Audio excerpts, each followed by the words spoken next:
all builders are the same.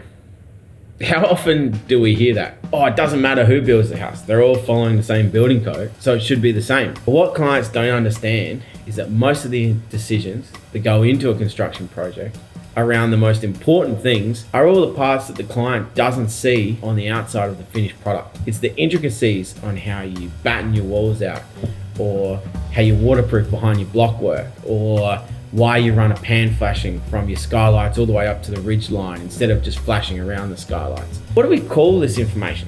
How do we deliver that information to the clients? How do we talk about the things that are important to us as builders in a way that a client's gonna understand why it's important to us? So what I like to refer to it as is your builder's DNA. So DNA is like a biological instruction manual found in every cell of your body, telling it how to build and maintain itself. And your building company should have the same setup, a standard way of building your projects that form the instruction manual on how you deliver quality to your clients. Let's look at 6 points that can make up your builder's DNA. The first point is where you're located as a builder. It's going to dictate the type of projects you do. It's going to dictate the availability of subcontractors, the availability of products. Are you in a state that has snow load requirements? Or are you in an area that's close to the ocean? If you're in an area that requires a certain product or a certain treatment or a certain style of build, then you're going to build your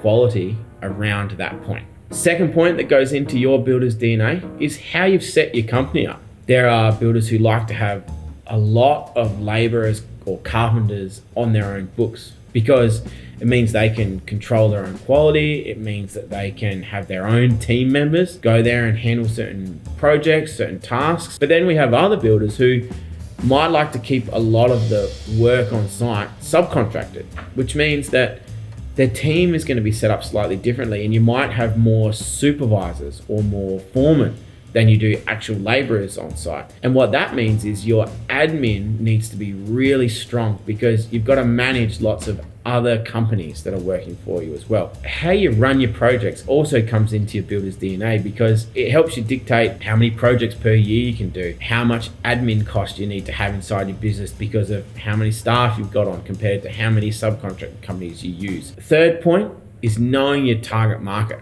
The couple other points that I've talked about in terms of how your company's set up and where you're located, they kind of feed into knowing your target market as well. If you're a company that is located close to the beach, then is your target market beach houses? If you're a company that has lots of carpenters and laborers in your team, does that mean your target market is doing renovations and extensions because your team can be on site there to handle it? Narrowing in on what your target market is can also help understand your pricing, your company, your projects you chase after, your marketing. Everything is going to be geared towards what your target market is. We've got a builder thought that his target market was architectural builds, but really after working on a few of them, discovered he wasn't really chasing architectural builds, but what he was chasing was acreage properties in the country, properties on large amounts of land that have the architectural flair. Because he was able to discover what his actual target market is, he could then hone in not only his marketing, but also the way he runs his jobs because, okay, if we're going to target this type of job, then let's put a focus on this type of construction detailing. Let's put this type of training into our team so that they can build these type of jobs better. So understanding your target market is going to influence all of those different areas of your company as well. The fourth item that goes into creating your builder's DNA is what your product or brand preference is. Again, like the example I gave before, some of this might be dictated by where you're located. Where you're located might dictate what products are available to you. But the history of experience you've had with certain products, what cladding brands you like to use, membranes you like to use, why you like to use them. Have you had good experiences with them? Have you had bad experiences? Have you used a certain product on a job and it failed?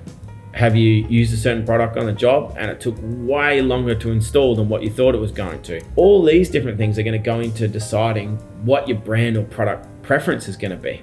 It helps you make decisions on jobs that when you pick up plans, been asked to quote a job and you see a certain product specified, you're now going to be able to provide your client, your designer, and the project itself with more options, because you've had those experiences and you can explain why your builder's DNA comes into wanting to use that certain type of product as well, or that certain brand. The fifth thing is how you were taught to build. How you're taught to build is going to influence how you build your projects, because there is such a disconnect at the moment between what's required in the code compared to what gets actually delivered on site, or what gets drawn in plans or delivered in documents compared to what actually gets constructed on site. Looking at a project and going, I know how long that should take to build, are going to be reinforced if you've been taught how to do it before.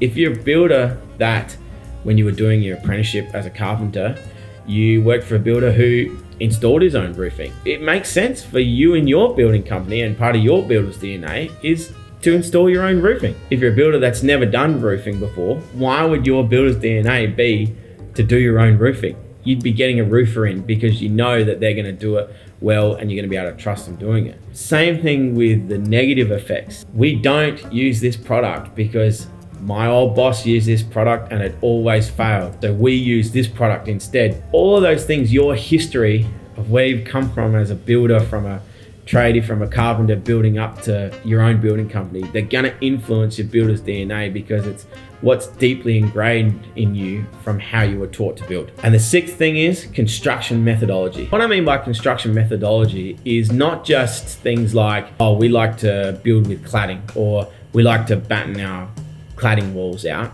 It's actually understanding the reasons behind the nitty-gritty decisions on how that gets made up. So I love talking about cladding. I love talking about construction detailing of cladding. I love talking about battening of walls for ventilation to do with clad walls, things like that, because everybody thinks that it's great to say, yeah, we have ventilated cavity battens, but there's so many different options of all the different products that can go into it. Let's take a look at a flat roof situation. So if we're using a membrane like Proclima Adhero, for example, what we know is the requirements are we need sheathing or a solid base to stick the membrane down to, then we need a counter batten to provide a ventilation gap, and then we need a roof batten to fix our roof sheets to. Even those 3 points, there's so many different options of how you can pick from. Osbrace, different thicknesses, 9mm, 12mm, 15mm, ply brace, what sheet sizes do we use? But all this is to say that, again, nothing's necessarily right or wrong. It's just all to do with how you want to build it and how you want to deliver it and why you want to build it that way. So all these things get combined into one big mess of your builder's DNA, because all of those different points are going to be really important on how you deliver your construction projects. And if you want to find out more, you can check out these other videos we've made.